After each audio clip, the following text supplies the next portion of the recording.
Interesting movie updates ని brief గా చూసేద్దాం.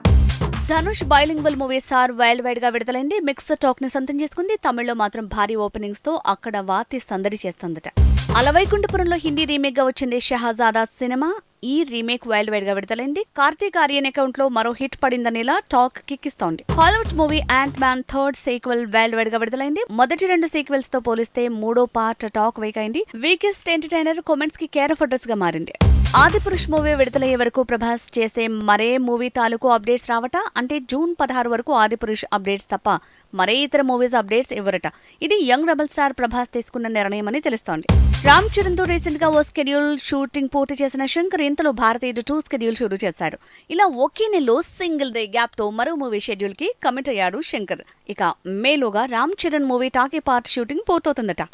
విజయ్ దేవరకొండతో సినిమా ప్లాన్ చేసిన పరశురామ్ ఇంతలో కోల్వర్డ్ కార్తీకి కథ చెప్పాడట. ఆ ప్రాజెక్టుని పట్టాలెక్కించబోతున్నాడట. రౌడీ స్టార్ దసరా వరకు ఖాళీగా ఉండకపోవటం వల్లే కార్తీతో పరశురామ్ ఈ సినిమా ప్లాన్ చేశాడని తెలుస్తోంది.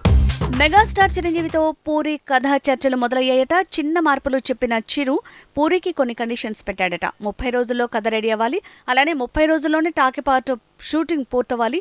ఇలా అయితేనే రమ్మని పూరికి చిరు తేల్చేసినట్టు ప్రచారం జరుగుతోంది.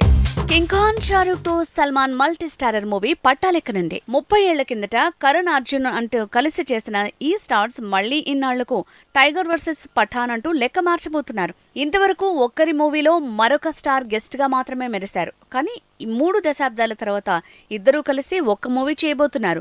యష్ రాజ్ ఫిల్మ్స్ బ్యానర్ లో ఈ ప్రాజెక్టు పట్టాలెక్కనుంది.